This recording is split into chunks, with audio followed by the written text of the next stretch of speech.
Tá gravando, a gente começa. Já está gravando? Sim.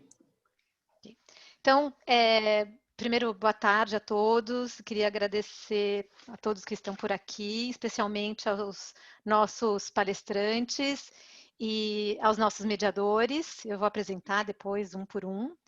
Esse é o quarto workshop internacional, né, voltado ao setor do marketing da Verakiz, e é o segundo que eu tenho a honra de fazer com o grupo AgriFood da SPM, que é dirigido pela professora Luciana Florencio, que está aqui comigo. E a Thelma. E a Thelma.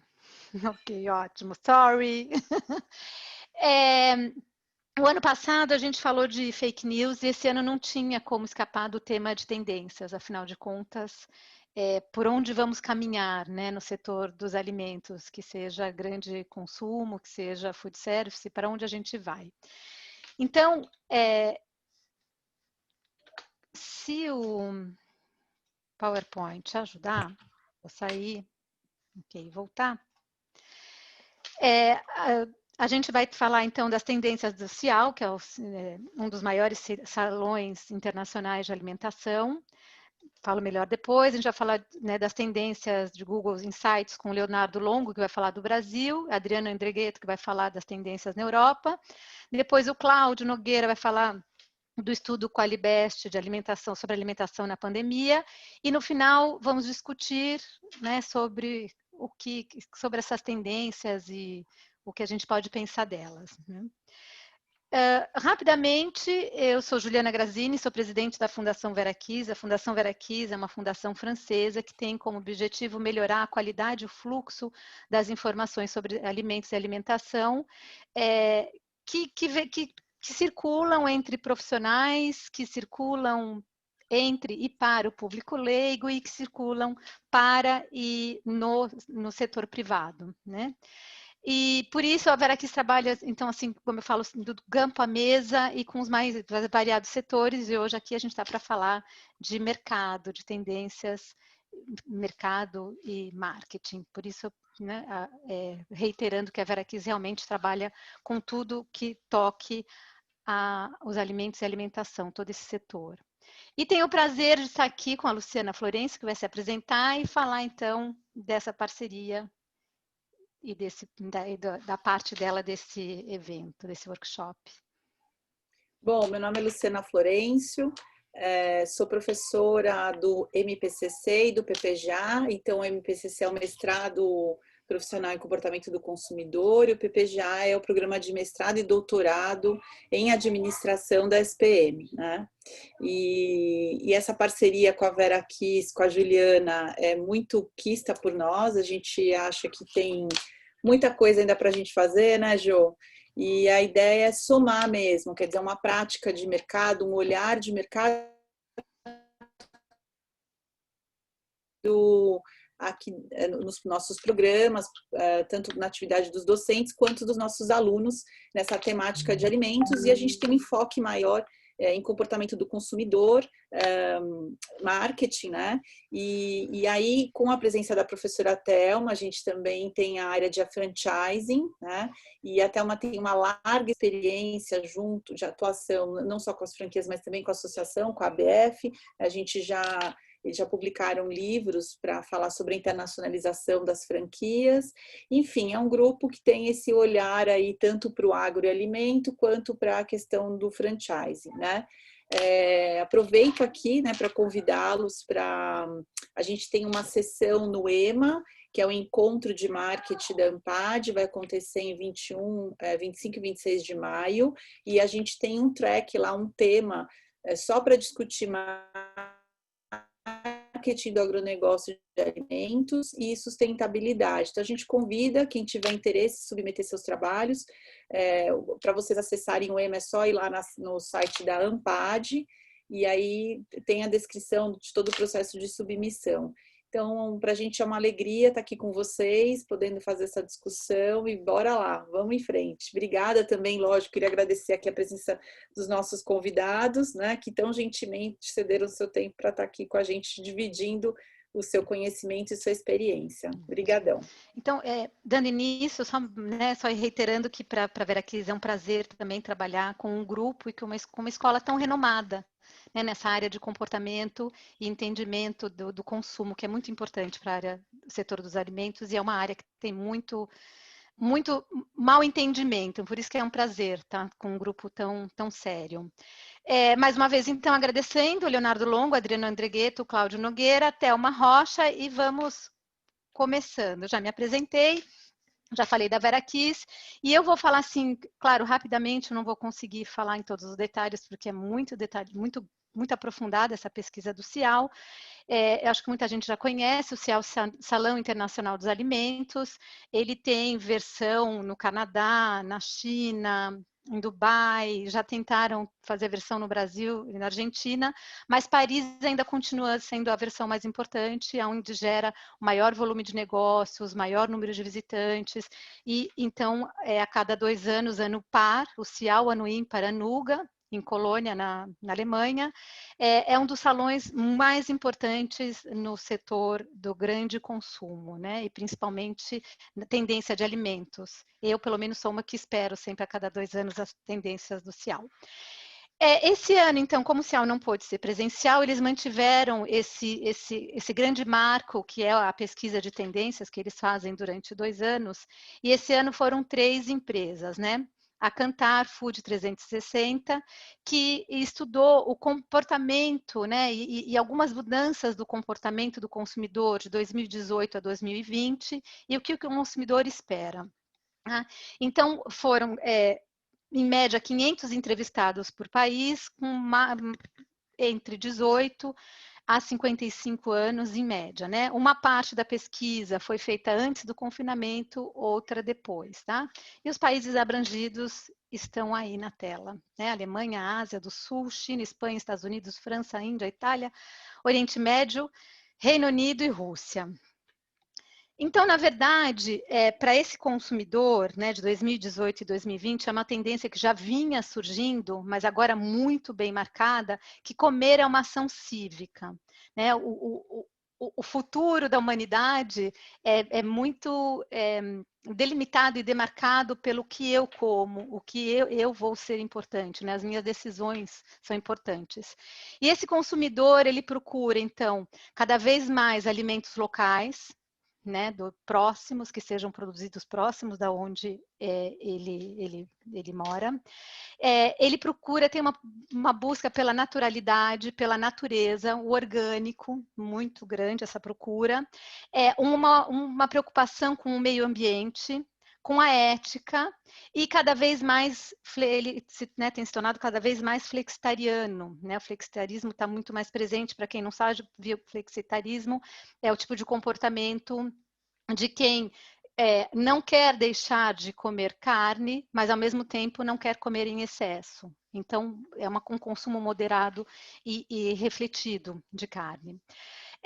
Ou as outras coisas que continuam aparecendo, o prazer, né, os alimentos têm que trazer prazer, saúde, essa preocupação que repete lá de cima, entorno social e ambiental. Os ingredientes têm que ser essenciais, né? Tem que ser, o alimento ele tem que quase que ser puro, né? Essa busca da essência. Sustentáveis, cada vez mais alimentos de estação, sazonal. Eles procuram o engajamento, não só do alimento que eles consomem, mas também de quem produz esse alimento. Segurança, muito mais depois agora da pandemia, né, que o alimento seja seguro.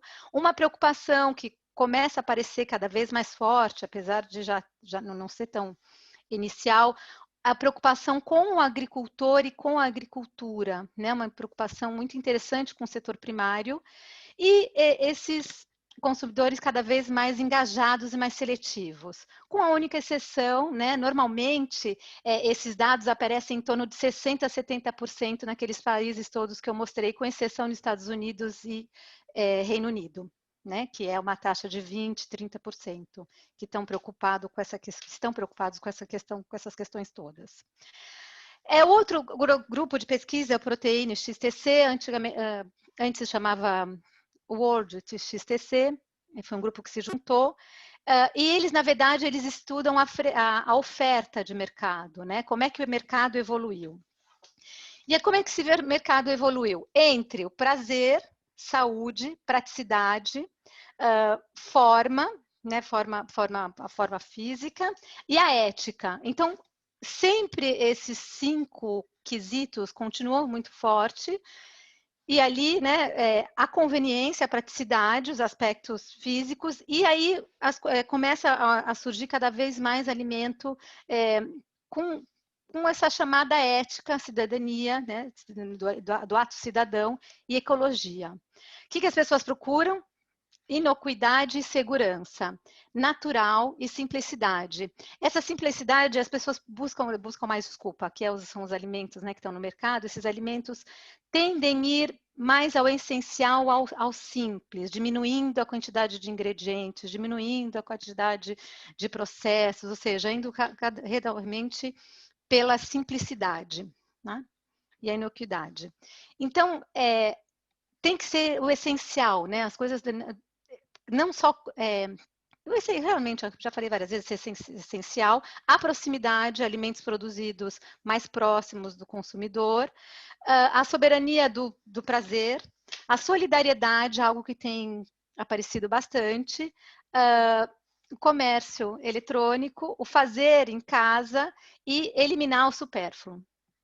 Isso que tem se mostrado.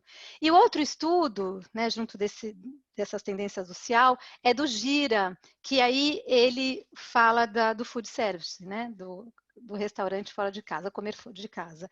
E ele chamou muito a atenção que é o momento da mutação do food service, né? Que as pessoas procuram prazer, gosto forte, diferenciado, elas querem algo diferente.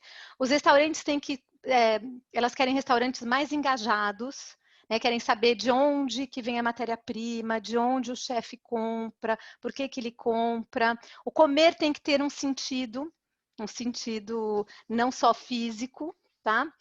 O delivery, a Thelma depois pode comentar, tem aumentado muito. A procura de segurança, né? A inserção da robótica dentro das cozinhas, uma preocupação muito grande do consumidor em relação ao desperdício, uma tendência para menus, isso também não é de agora, né? Menus curtos e sazonais, então os chefes têm mudado com mais frequência os menus. Sim, comer rápido, mas que seja bom. Então, a mudança daquela ideia do fast food, mas que seja bom. Isso tem aparecido bastante aqui na França, pelo menos. Uma busca de especialidade.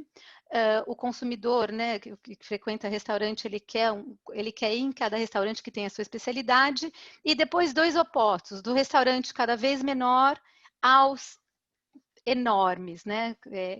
Tipo praça de alimentação ou aquelas cadeias enormes de restaurante. Ok? Consegui falar rápido, né, Luciana? Ainda bem.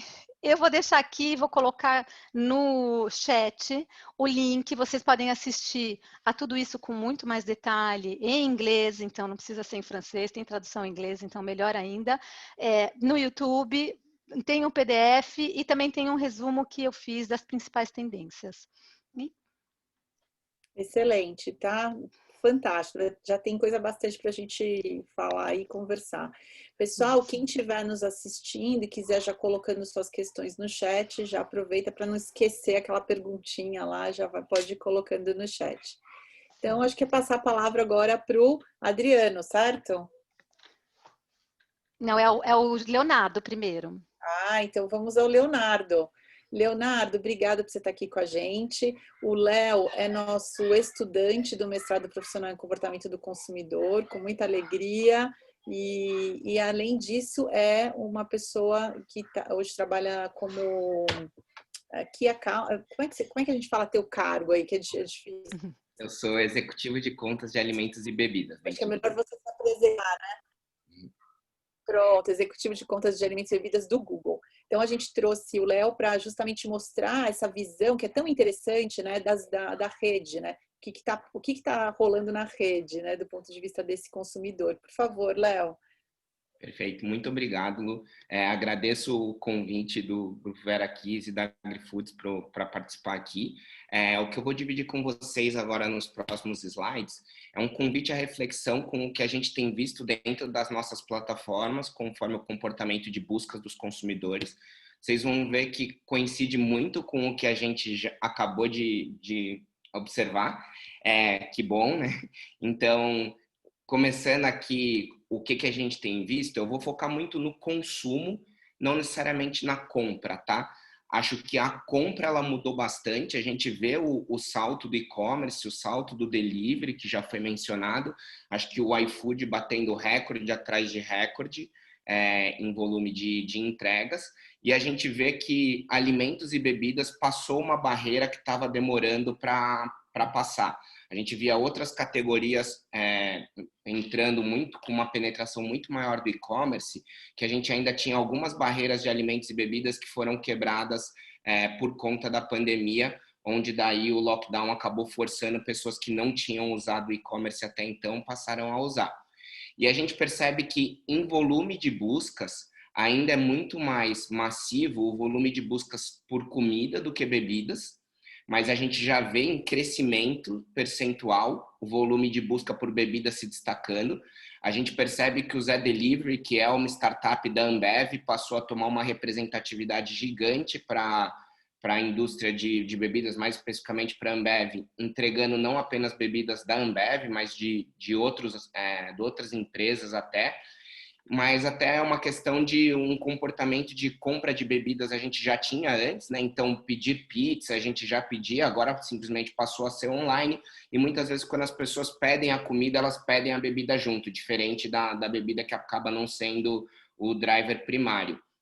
Mas como eu falei para vocês, eu quero focar muito mais no comportamento de consumo, porque a gente acabou de falar que a experiência no food service está mudando, a experiência que a gente tinha no restaurante, ela está se alterando, né? Tem um estudo super interessante que fala sobre o impacto que as redes sociais tiveram no consumo em restaurantes, sendo que em 2004 a gente gastava 1 hora no restaurante, em 2014 1 hora e 55, e quando os donos de restaurante foram ver por que esse aumento de tempo no restaurante não refletia em aumento de receita, era porque as pessoas chegavam, daí ficavam tirando foto do prato e coisas do tipo, que não gerava receita para o restaurante, era simplesmente querer mostrar publicamente para as redes o que estava acontecendo lá dentro, e a gente sabe que essa experiência ela vai ficar um pouco prejudicada no contexto atual, né? Onde ir no restaurante já não é mais aquela situação onde você vai gastar muito tempo sem tomar as medidas necessárias. A gente vê um pouco já o que está acontecendo. Essa era uma matéria que falava sobre o que estava por vir já em maio, mas a gente sendo atendido por garçons que usam máscaras de acrílico, a gente tendo que fazer reservas, que é uma coisa que a gente não está tão habituado aqui em São Paulo e no Brasil, ao entrar no restaurante passar por termômetros. Então, já não é uma experiência tão bacana, e daí a gente acaba jogando um pouco essa experiência legal que a gente tinha no restaurante para dentro de casa. Então, quando a gente vê o que os brasileiros estão fazendo dentro de casa, as pessoas até estão buscando por treino, as pessoas estão buscando por meditação, por assistir mais serviços de streaming, mas a gente vê que aqui no Brasil o volume de buscas por receita, ele teve um crescimento vertiginoso e esse crescimento se manteve.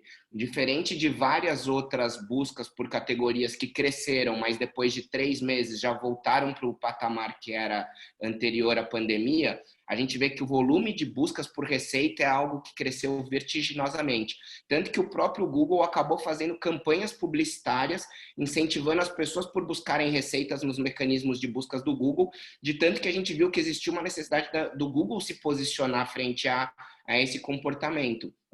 E não é simplesmente uma busca por receita de uma maneira simplesmente funcional, né?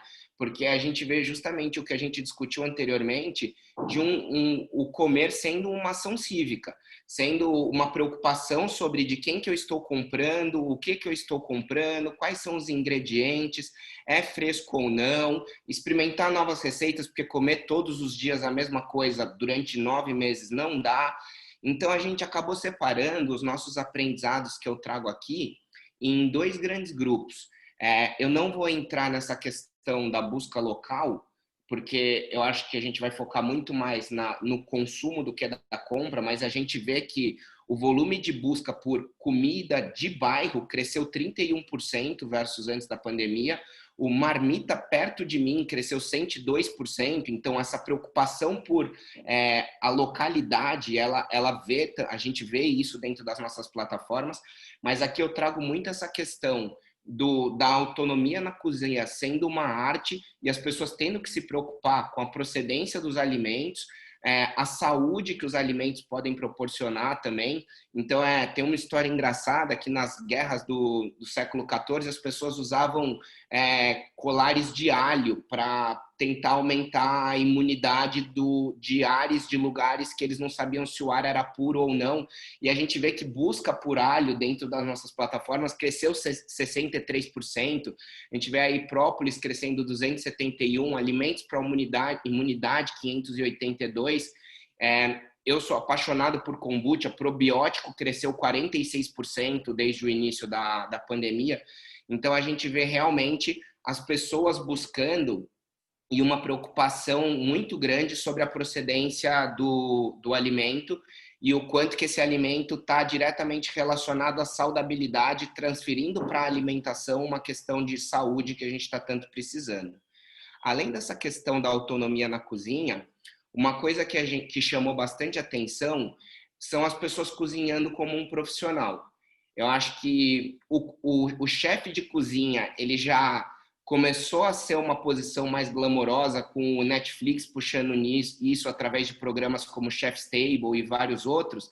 E a gente vê que no Brasil isso aconteceu muito durante o período da pandemia, quando os chefes, se vendo impossibilitados de estarem nos seus restaurantes, passaram a fazer as lives em várias plataformas sociais, como a Renata Vanzetto, como o chefe Rafael Despiriti, que ele inclusive conseguiu transferir a experiência do fechado para jantar, que era um jantar que ele cobra R$400 por pessoa, ele conseguiu transferir isso para o ambiente online, enviando a cesta de ingredientes para a casa das pessoas, onde ele ensina daí a cozinhar, enquanto ele faz uma live no YouTube, com música e tudo mais. Mas a gente vê que não são só os chefs que passaram a ter essa experiência de cozinhar em casa de uma maneira mais gourmetizada, por assim dizer. Os próprios consumidores que não estavam habituados a cozinhar passaram a fazer mais pão caseiro, macarrão caseiro, passaram a comprar itens de cozinha que até então eles não tinham, como batedeiras, liquidificadores e coisas do tipo. Então, além da busca, o aumento de buscas que se manteve nas nossas plataformas, que colocou a alimentação no mesmo patamar que a gente via para música e esporte no volume de buscas, para vocês terem uma noção, desde o início da pandemia, busca por bolo de cenoura teve mais busca do que a Anitta. O que é algo histórico para a gente, porque realmente música e esporte sempre foram os que movimentaram principalmente o YouTube, e a gente vê a alimentação entrando dentro das categorias que mais se destacam.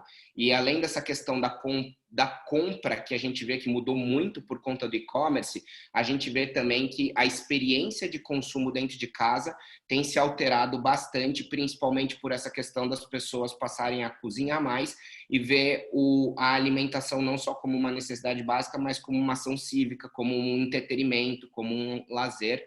E é uma coisa que não está só fechada no eixo Rio-São Paulo. A gente vê que essas buscas, elas acontecem no Brasil inteiro.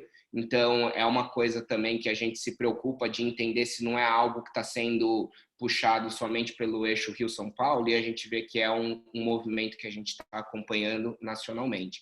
Então, são essas duas principais questões das pessoas cozinhando como profissionais e da questão da alimentação agora ser uma arte e a gente se preocupar com o alimento como uma questão cívica, como já foi dito anteriormente. São essas duas questões que eu queria trazer como questões norteadoras para a gente poder discutir para frente. É isso, muito obrigado.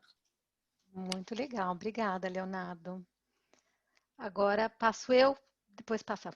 Agora a gente vai falar, então, o Adriano vai apresentar, Adriano Andreghetto vai falar mais ou menos no mesmo assunto, mas realidade europeia. Adriano, eu deixo você se apresentar, que é sempre melhor a gente se apresentando, né?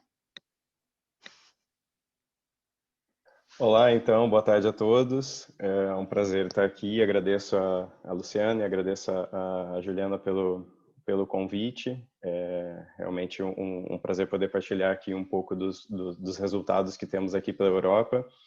E mais interessante ainda é perceber que, pela fala do Leonardo, a situação está bastante parecida, ou seja, as tendências que foram identificadas, né, de comportamento pelo digital e por essa análise de tendências de Google, é interessante se perceber que aqui pela Europa também acontece basicamente a mesma coisa, né? Ou seja, existem essas tendências acabam não sendo somente regionais, mas pronto, tem um aspecto também digamos assim, mundial, talvez. Então, meu nome é Adriano, como a Juliana já me apresentou. Eu sou formado em Ciência dos Alimentos pela Exalc USP e tenho um mestrado em Marketing Digital e trabalho especificamente com toda essa relação do marketing digital e com toda essa relação das mídias sociais com a alimentação, ok? Primeiramente, falando um pouco aqui da situação da Europa, a Europa ela teve um lockdown, digamos assim, não linear, ou seja, cada país acabou por adotar medidas próprias, mais ou menos rigorosas, de acordo com cada legislação local, e isso impacta um pouco nos resultados e até como a população desses países começou a encarar essa questão da pandemia. Então, por exemplo, esses resultados que vêm do Google Mobility, que mostram os lugares que as pessoas estavam se deslocando mais ou menos, né, comparado com os últimos resultados, percebemos, por exemplo, que na Dinamarca, em relação ao último período, né, que foi aqui um pouquinho antes dessa dita segunda onda aqui na Europa, pouco teve alteração, por exemplo, em idas a restaurantes, cafés, shoppings, parques, museus, até porque a Dinamarca teve um processo de lockdown menos rigoroso que outros países. O mesmo se identifica na Noruega, que também teve um comportamento muito similar, né? Os escandinavos como um todo acabaram por ter um comportamento muito similar em termos de lockdown e de como eles lidaram com essa questão do fechamento dos lugares, né? E percebe-se que a diminuição é menor. Menor quando eu comparo, por exemplo, com Portugal, que apesar de não ter tido um lockdown tão severo nessa segunda onda, ok? Ainda assim é maior do que o dos países escandinavos, ou seja, a diferença que eu tenho de deslocações para restaurantes, cafés e centros comerciais foi realmente bastante afetada. Só que mais afetada ainda é se eu falo na França, que teve sim um lockdown muito maior do que Portugal, e mais ainda na Itália, onde realmente a diferença é bem maior quando eu comparo com os outros países. Ou seja, só esse tipo de análise já mostra o quanto é diferente o comportamento em cada país devido às regras que foram impostas pela pandemia e o quanto isso mudou e também pode mudar o comportamento nessas determinadas regiões.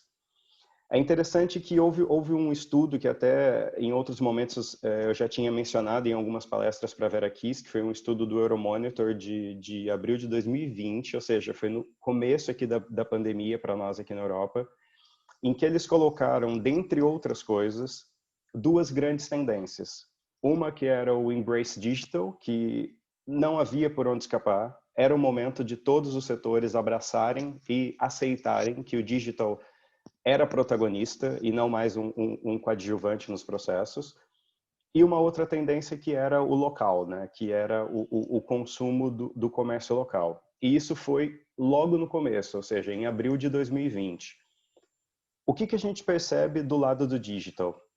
Por exemplo, na Alemanha, percebe-se que a faixa etária que utilizava menos, na verdade, os motores de busca como ferramenta, passaram então a utilizar as ferramentas dos motores de busca, nomeadamente aqui esse dado é do Google, para o seu dia a dia, ou seja, não só o comportamento dos mais jovens, mas isso também passou a ser um comportamento das pessoas mais velhas, tá? Quando eu falo em Portugal, e eu faço aqui uma análise pelo termo online, ok? Percebe-se que realmente quando houve o pico da pandemia, ou o pico do lockdown, na verdade, que foi quando as coisas começaram a ser realmente encerradas, houve um pico muito alto de procura pelo que era online. E percebe-se que uma das grandes preocupações eram as compras, que aqui a gente vê o Auchan, que é a rede francesa de supermercados, né? Ele aparece aqui 2 vezes, como realmente um interesse maior da população portuguesa, na verdade uma preocupação em como se alimentar, ou seja, a procura por compras online, por supermercados online, era uma tendência aqui para Portugal. O mesmo se reflete para a Itália, que também houve um lockdown bastante pesado e que há aqui um pico e uma tendência realmente para que haja uma procura maior pelo termo agora supermercado online. Só que aqui fica uma dúvida, assim, na verdade não uma dúvida, mas uma reflexão. Será que os sites estão preparados, né? Os sites dos supermercados, eles estão preparados para receber esse volume de pessoas que estão a comprar no online? E como que vai ser essa relação do consumidor com a consulta dos rótulos? É fácil encontrar as informações do produto? Os sites estão preparados para esse tipo de consulta? Será que as pessoas agora vão passar a olhar também os rótulos de uma forma online? O diferente daquilo que é no dia a dia, que realmente o produto está na nossa mão e eu consigo realmente pegar o produto e analisar? Como será a relação do consumidor agora com esse supermercado online? Então, é só um momento de reflexão mesmo, realmente não é para se ter uma resposta, mas eu acho que é algo a se pensar. As compras online estão aumentando, mas como será essa relação do consumidor, então, com as compras online? Por outro lado, também, como bem dito aqui, né, o termo domicílio, né, em geral, passou a ser bastante procurado, passou a ser uma tendência também. E aqui nós vemos na França que as pizzas aparecem, o Carrefour também aparece como tópico relacionado. Ou seja, indicando mais uma vez que esse domicílio também é muito relacionado à questão da alimentação. E o mesmo se repete na Itália, que quando eu faço a mesma consulta pelo termo dentro do mercado italiano, eu tenho aqui os açougues, eu tenho aqui as pasticerias, e muitas buscas então relacionadas à questão da alimentação, ou seja, de entregas e do delivery. Esse seria específico para o termo Glovo, que é um iFood aqui da Europa, né? Trabalha exatamente da mesma forma.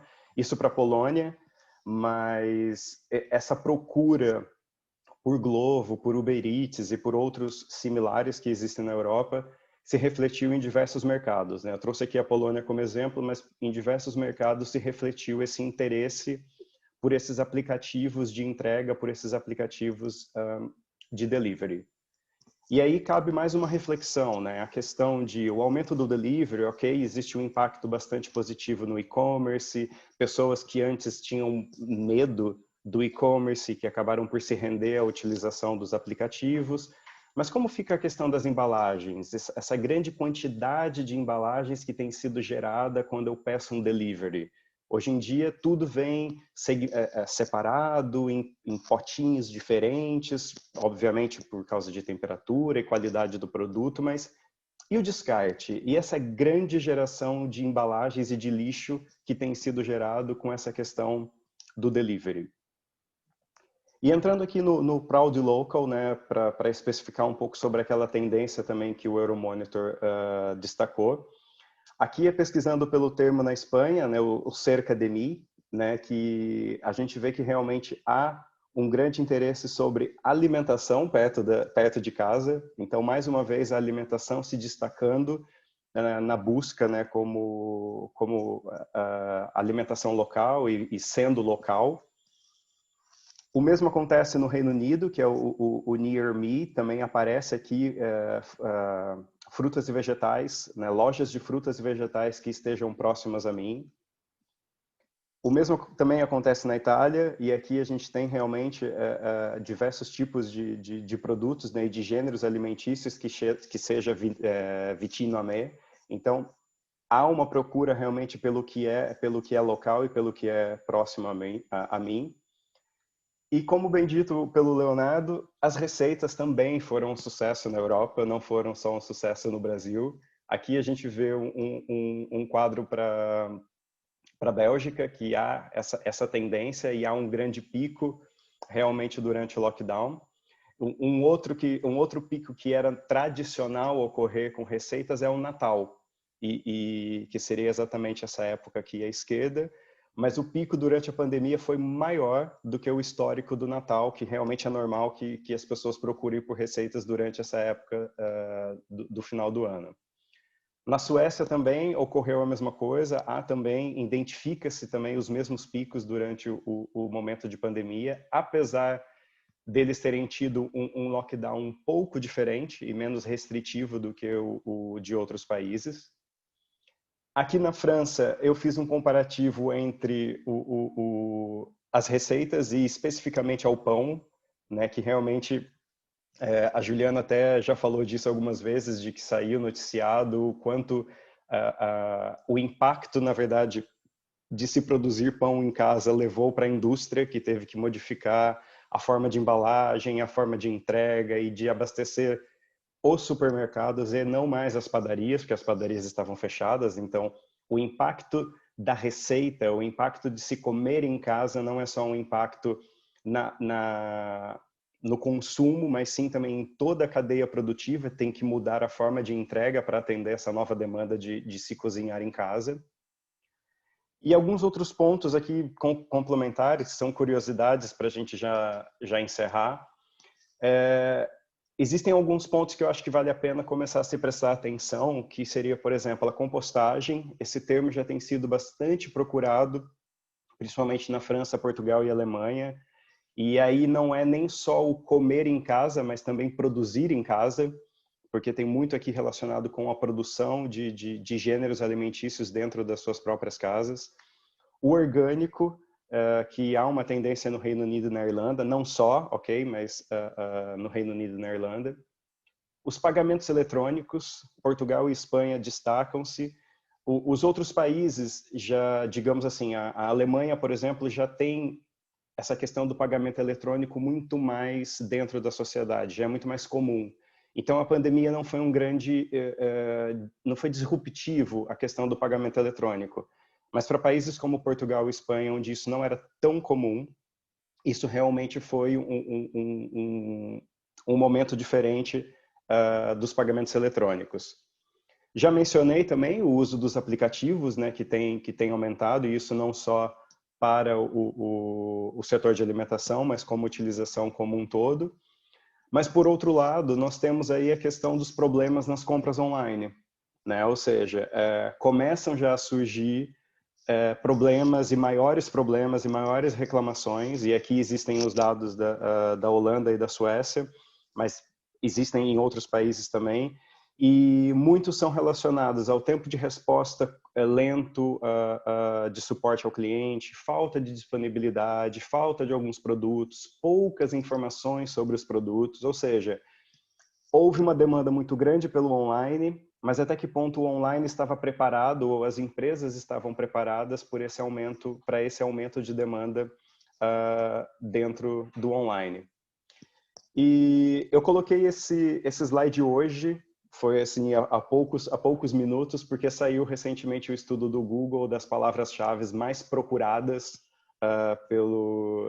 na verdade, no mundo, né? E é possível fazer um filtro por país.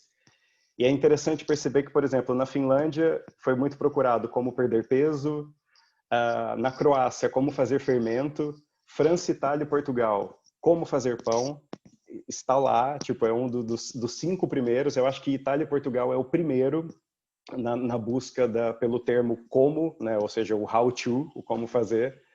E a Grécia que traz, por exemplo, o comida perto de mim, que é mais um destaque da questão do comer local, né? E ok, então, encerro, agradeço e fico à disposição depois para a gente discutir os resultados e tirarmos dúvidas, então. Obrigado.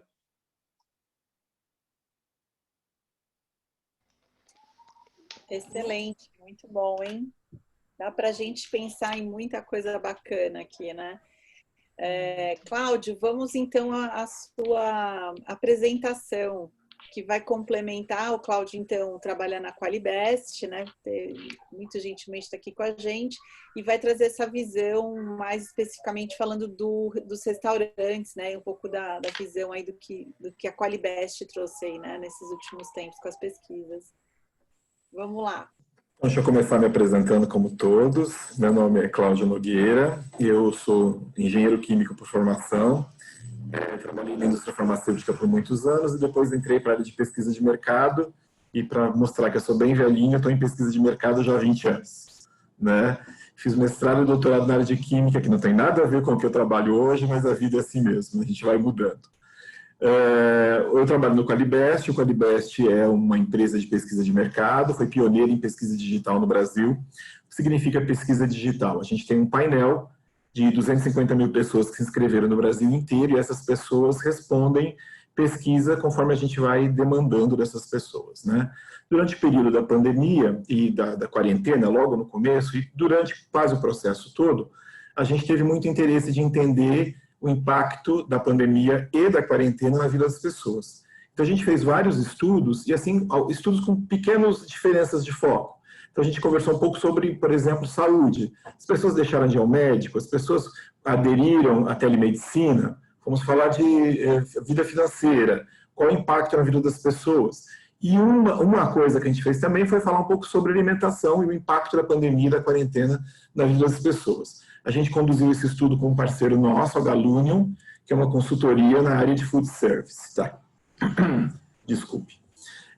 Como é que foi a pesquisa? Vou apresentar rapidinho a parte técnica da pesquisa. A gente fez a pesquisa online, então a gente criou um questionário, distribui esse questionário via e-mail para os painelistas e essas pessoas entraram e responderam a pesquisa.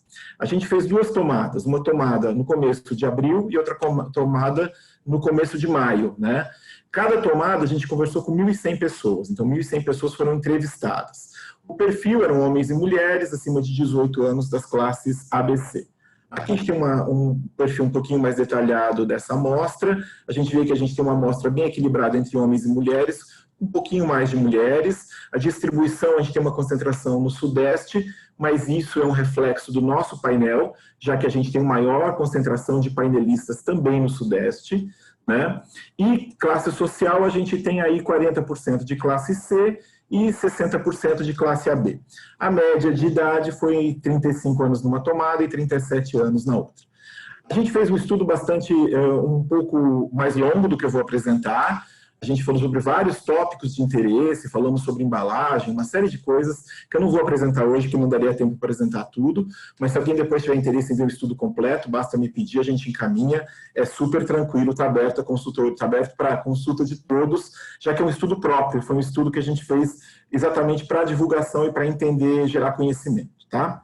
Bom, a gente começou tentando entender como foi o impacto da pandemia e da quarentena na vida das pessoas. A gente começou perguntando para uma série de atividades que a gente vai propor para vocês, me digam quais são aquelas que você já fazia, quais aquelas que você não fazia, se você aumentou e se você diminuiu essas ações relacionadas à alimentação durante o período de quarentena. O que a gente observou é que cozinhar e comprar alimentos para preparar em casa, tivemos um acrescimento, um aumento de frequência. 48% dos entrevistados declararam que já tinham essa atividade, mas que aumentaram a frequência durante a pandemia. Né? A mesma coisa para comprar alimentos, 38% alimentos para preparar em casa. 38% dos entrevistados declararam que aumentaram a frequência de compra e provavelmente para fazer os alimentos, para preparar em casa, né? Esse valor que está abaixo foi da primeira para a segunda onda, então a gente tem de 41 subiu para 48 e de 30 subiu para 38, então no período de um mês a gente teve um crescimento nessa atividade de aumentar a frequência de cozinhar e de comprar alimentos. Um dado interessante que tem aqui também, que está grifado aí, é o desse 17%, que é o pedir com a entrega de compras de supermercado. E as pessoas não faziam e passaram a ter esse hábito. Então, 17% dos nossos entrevistados declararam que não tinham esse hábito e desenvolveram em função da quarentena e da pandemia. Tá? Uma coisa que apareceu bastante forte também foi o delivery. 68% dos entrevistados afirmam que usam o serviço de delivery. Indiferente se aumentou, diminuiu a frequência, a penetração é bastante intensa, né? Quase 70% dos entrevistados fazem uso do serviço de delivery. E nós perguntamos, por curiosidade, qual o tipo de culinária que costuma comprar durante a pandemia. E vejam que vieram as coisas bastante prosaicas e também um pouco de comfort food, né? Então, pizza, hambúrguer, sanduíche foram os 3 tipos de culinária mais pedidos. Aí depois vem massa brasileira, doces e bolos, salgados, açaí e assim vai. A gente tem aqui um dado que é interessante, que é um destaque para a classe A. A gente pode observar, por exemplo, comida japonesa crua. 22% do nosso total de entrevistados disse que costumava pedir esse tipo de comida. Quando a gente vai para a classe A, esse percentual sobe para 35%. Então, a gente tem uma maior incidência de classe A em comida japonesa crua, em comida étnica, e aí a gente está falando de francesa, alemã, árabe, mexicana, peixes e frutos do mar, comida chinesa e comida vegetariana vegana. Então, para esses tipos de culinária, a classe A tem um destaque aí no total da nossa amostra. Depois a gente falou um pouquinho sobre delivery, né? E perguntamos quais são as suas preocupações quando você está pensando em pedir comida por delivery. Mais da metade da amostra é preocupação de como a comida é preparada, seguido de como ela é embalada, de como ela é transportada e como ela é entregue. E quase 10% da amostra se declara não preocupado com absolutamente nada. É um pessoal bastante, digamos assim, confiante, né? E aqui um dado muito interessante. Nós perguntamos, e quando você pensa em escolher um restaurante, quais são os seus fatores, seus critérios de escolha desses restaurantes? Os 3 principais fatores foram higiene e limpeza, ter preço justo e ter uma comida gostosa. Mas vejam que interessante, higiene e limpeza se tornou mais importante que preço justo e comida gostosa. Então, a preocupação com a segurança se tornou mais importante daquilo que seria o básico que a gente, quando procuramos um restaurante. Aqui vale observar também que, por exemplo, aqui nós temos em amarelo somatório de primeiro, segundo e terceiro lugar na escolha desses atributos, e aqui somente o primeiro lugar na segunda coluna. Vejam que higiene e limpeza na primeira tomada era 54%. Na segunda tomada, um mês depois, já baixou para 36%. Preço justo era 10% na primeira tomada. Na segunda, já chegou a 19%. E comida gostosa era 13% na primeira tomada, chegou a 19% na segunda tomada. Aí outros atributos que apareceram, serviço bem feito, restaurante que precisa de apoio, precisa de ajuda, então tem um pouco de solidariedade aí, ter uma comida saudável, ser um restaurante do meu bairro, da comunidade, 14% dos entrevistados acham que esse é um critério de escolha, ser perto de casa, rapidez para fazer a comida e a entrega e ter uma boa variedade de pratos. Tá? Perguntamos também, tentamos estimar um pouco como é que está esse gasto com delivery. E nós perguntamos, fazendo uma comparação entre antes da quarentena e agora, como é que está o seu gasto com delivery? 39% dos entrevistados declararam que o gasto diminuiu, aqueles que estão cozinhando em casa, 26% declararam que não mudou e 36% declararam que o seu gasto com delivery cresceu. E perguntamos, e depois da quarentena, como você imagina que vai ser? Vejam que o diminuiu praticamente não muda o percentual, 39% para 36%. O que era igual diminuiu, então as pessoas vão aumentar o percentual de voltar a ser o que era antes da pandemia. Mas também é interessante pensar que 21% dos entrevistados declararam que pós-pandemia acreditam que seu gasto com delivery vai continuar maior do que antes da pandemia. O que significa que houve aí um hábito de pedir delivery, né? Houve um desenvolvimento dessa cultura. E perguntamos também como é que está a satisfação com o delivery. A gente apresentou algumas frases e pedia para as pessoas uma escala de 5 pontos, entre discorda totalmente e concorda totalmente, o quanto concordavam com essas afirmações. Vejam que A afirmação, apesar de a minha experiência não ser igual a de um restaurante, estou satisfeito com o delivery. 86% dos entrevistados declararam que concordavam totalmente ou em parte com essa afirmação. Os entregadores de delivery entregam com a mesma cortesia que o restaurante, 68% concordaram, e os entregadores estão tomando os cuidados com higiene durante a entrega, 68% dos entrevistados também concordaram. Um ponto fraco que a gente explorou mais, eu não vou apresentar aqui, seria a embalagem. 51% dos entrevistados declararam, metade da amostra, que já deixaram de fazer compra num certo restaurante porque a embalagem veio com problemas, seja falta de lacre, comida desarrumada ou algum tipo de vazamento.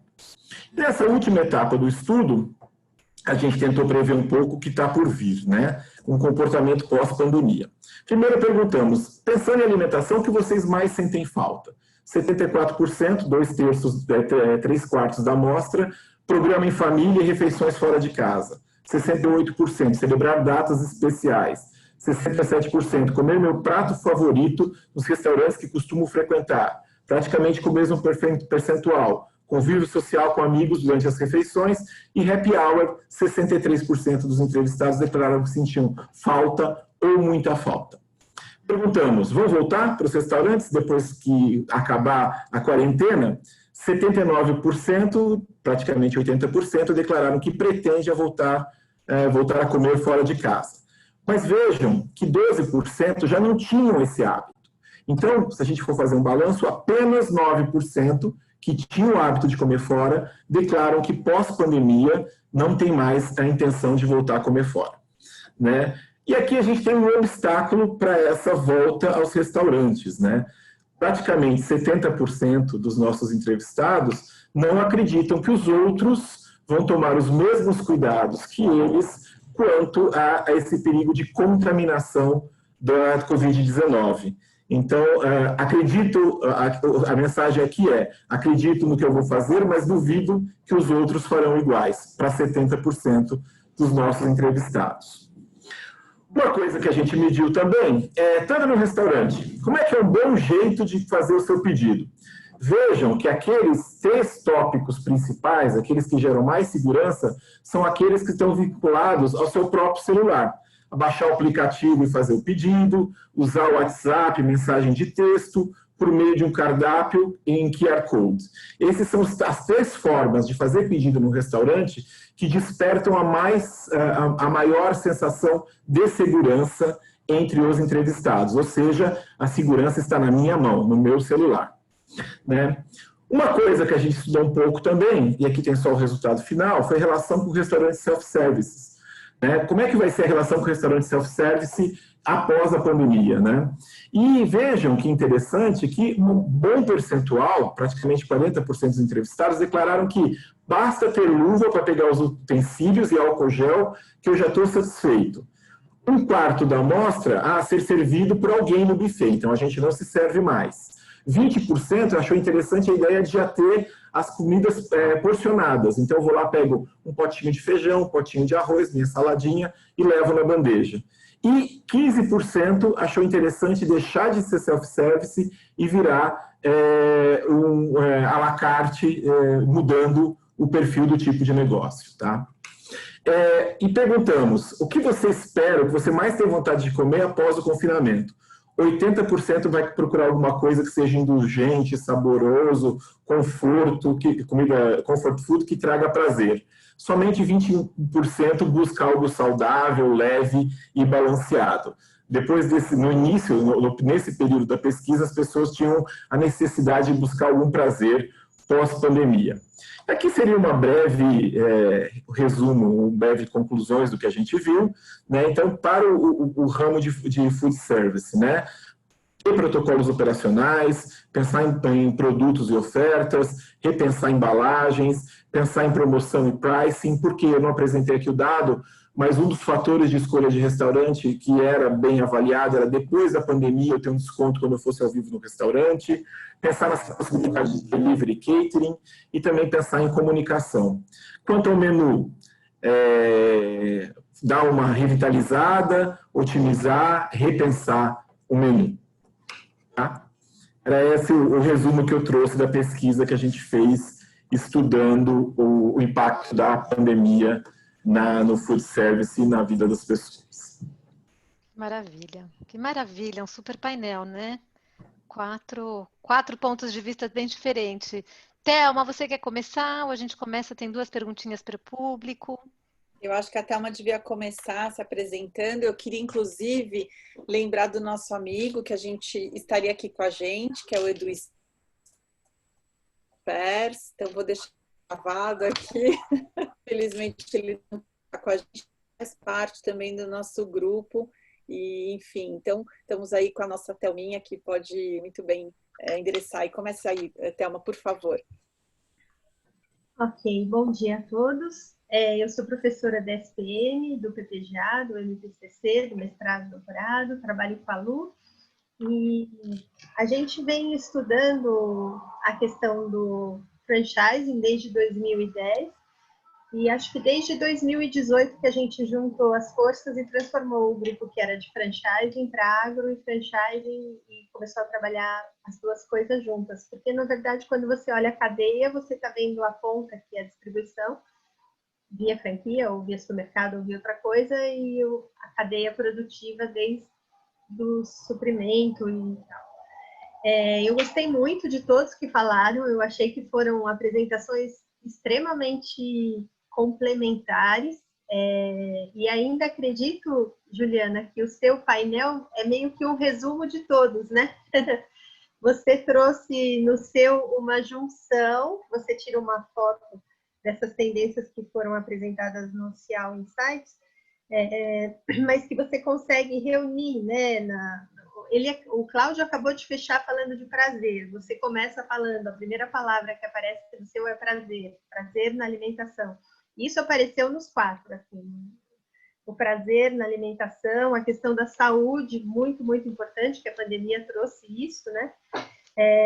O entorno social, que apareceu várias vezes, tanto no Adriano quanto no Leonardo, a questão do local, a busca por local, onde eu vou comprar, eu vou comer no local, vou comer perto, isso aparece. Questão da conveniência, porque todo mundo teve que comer em casa, ou tem que fazer o pão em casa, fazer as coisas em casa, conveniência. A ética, e cada vez mais a busca por coisas naturais, sazonais, meios de pagamento que possibilitem isso, com ingredientes frescos. Eu gostei muito, eu acho que os quatro painéis são bastante complementares e mostra que o mundo está cada vez mais similar, né? Quer dizer, as pessoas estão em Portugal, Europa, ou aqui no Brasil, mas a pandemia primeiro pegou todo mundo ao mesmo tempo, todo mundo teve que se reinventar do dia para a noite. E a hora que você para, acho que a pandemia ela trouxe muito a simplicidade que a Juliana colocou. As pessoas tiveram que parar em casa e pensar, bom, se eu não posso sair, eu preciso trabalhar. Vou trabalhar como? Que nem a gente está fazendo agora, né? Vamos trabalhar pelo Zoom. Tá, mas eu preciso me alimentar. Eu não posso ir no mercado, eu vou me alimentar como? Então vai ser via aplicativo. Eu comecei a comprar em um aplicativo do supermercado que chama Corner Shop. E é muito bom, assim. Então, só que quando o Adriano trouxe o questionamento das embalagens, é verdade. Aí tem uma como consumidora brasileira. No Corner Shop eu faço as compras no mercado que eu quiser. Tem vários, posso escolher se eu quero Carrefour, Hirota, que é o menor aqui perto, se eu quero outro. Mas eu nunca me preocupei em ver uma embalagem. E também a compra do supermercado online, ela tem umas características que vira e mexe, chega uma coisa assim muito nada a ver, né? Você pede um tamanho, eles compram outro tamanho, você pede uma quantidade, vem 3, aí, e essa coisa assim, você vai aceitando, porque vou fazer o quê? Não vou trocar, deixa pra lá, não vale o custo de ir atrás para ver, mas eu concordo quando o Adriano falou, será que os supermercados estavam prontos? Acho que foi o Leonardo que falou, será que os supermercados estavam prontos para essa mudança para o online? Eu acho que não. Eu acho que um Corner Shop ou o iFood ou qualquer outro que já era preparado para compras online ganhou espaço nesse momento, porque é melhor comprar no Corner Shop do que no Carrefour Direto. Você vê o aplicativo, é mais fácil de comprar, mais fácil de ter a lista, sei lá, é mais prático, porque são focados nisso. E aí aparece, então, o crescimento desses outros tipos de empresas que ganharam volume nesse ano, né? Agora, como tendência para o futuro, aí eu retomo o estudo que a gente fez com a ABF esse ano, que a gente fez um artigo e apresentou no Claro. E a gente quer para o ano que vem continuar pesquisando, que é quanto que as empresas, as franquias ou não franquias, as de alimentos, elas estão trazendo o propósito delas. Então, o seu propósito está vindo ao mundo, não só ganhar dinheiro, não só fazer lucro, porque só isso não é o essencial mais. A gente, como consumidor, e todo o mercado, a gente quer mais das empresas, não quer só lucratividade.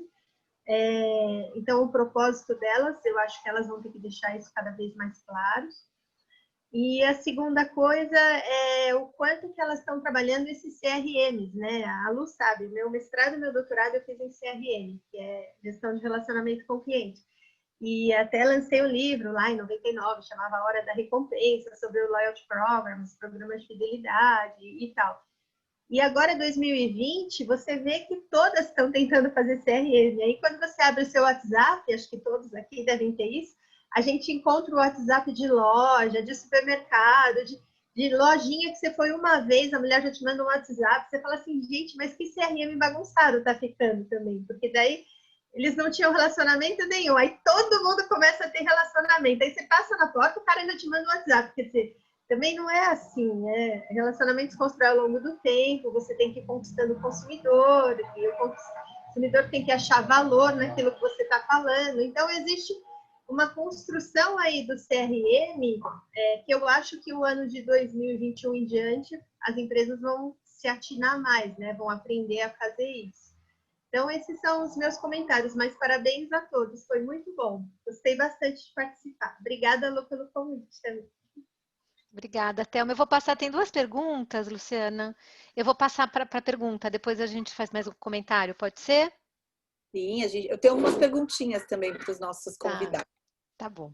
Então, tem uma pergunta aqui da Paula Feliciano, que ela pergunta para o Leonardo, se você poderia comentar, Leonardo, se a busca de receitas no Brasil poderia nos indicar um interesse ou necessidade maior no desenvolvimento de habilidades culinárias das pessoas?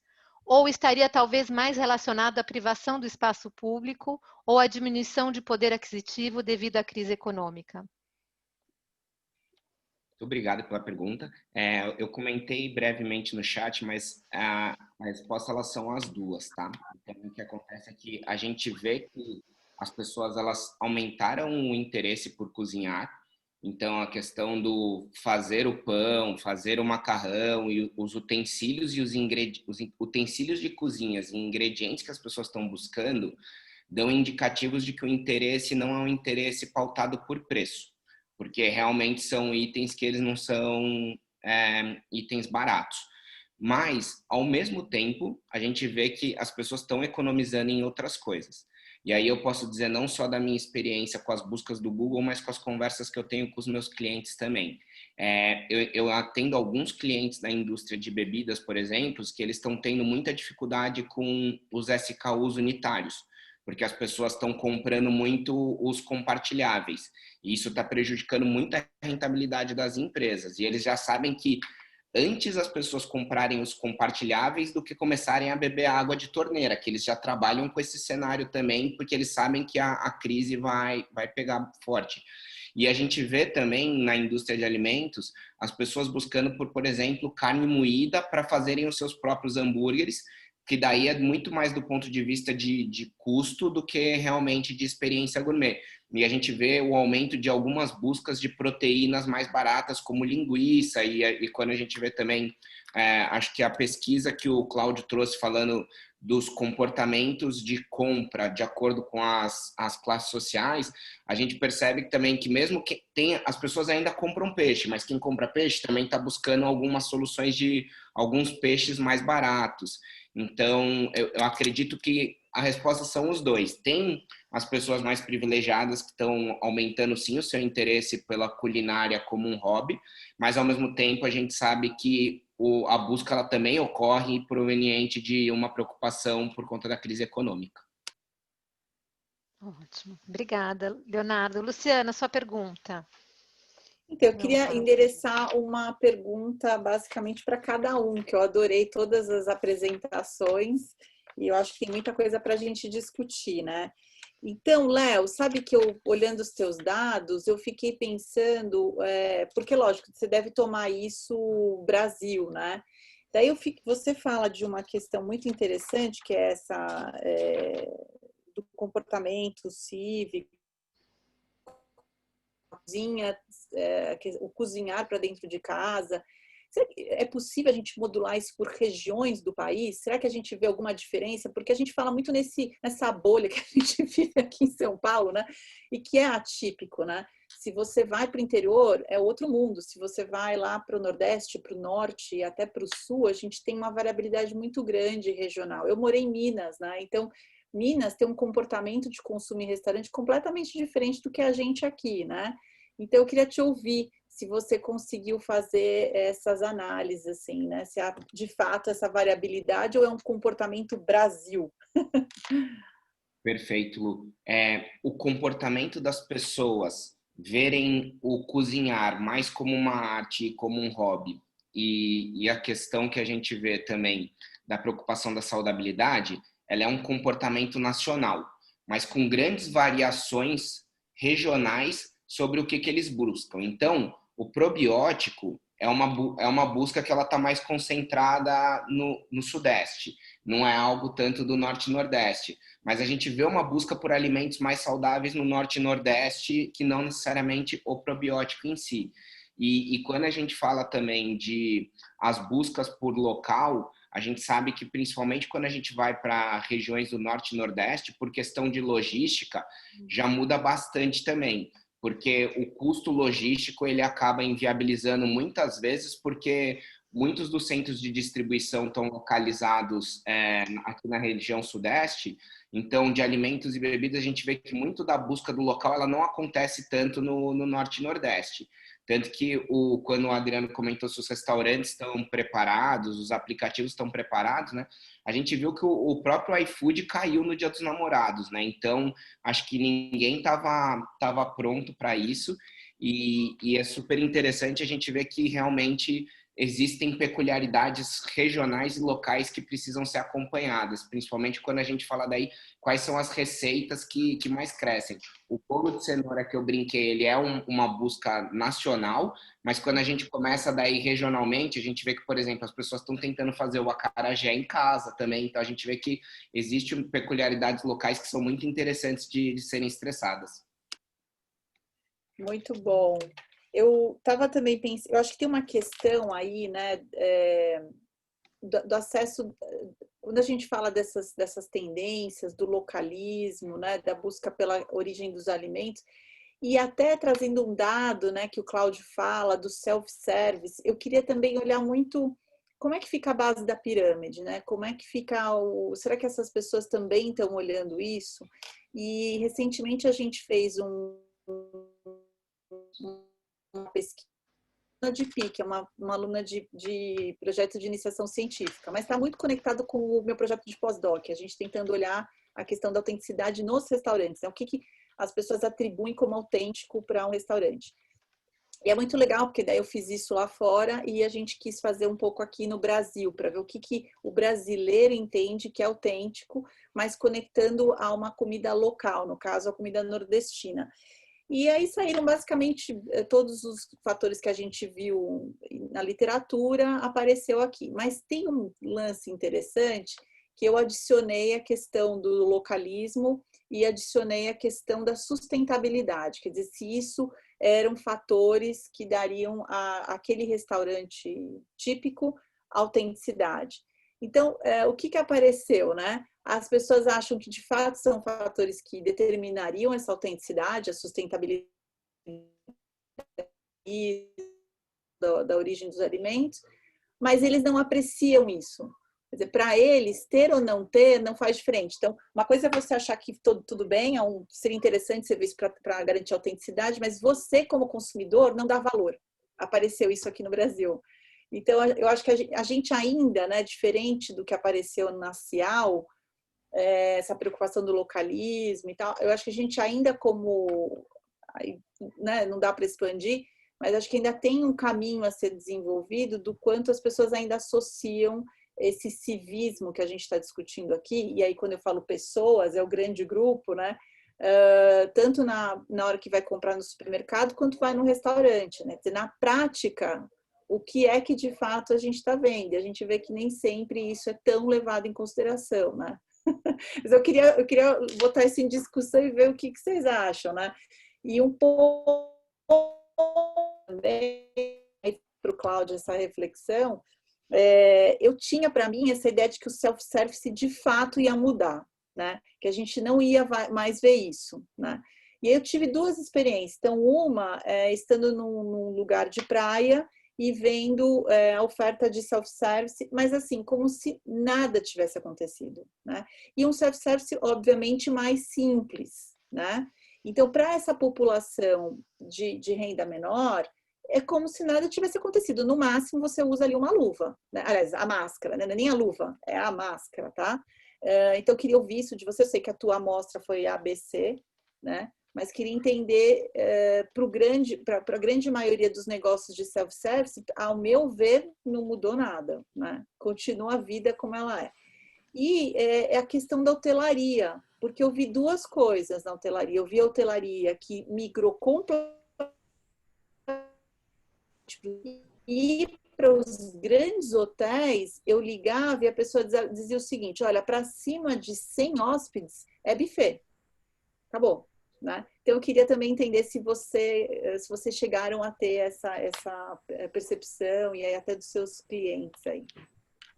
Então, falando um pouquinho sobre o self-service no primeiro momento, né? A gente tinha uma expectativa que os resultados iam ser muito mais críticos quanto ao self-service, né? A gente, num certo momento, a gente achou que, não que ele seria abolido, mas ele seria, não estou afim, né?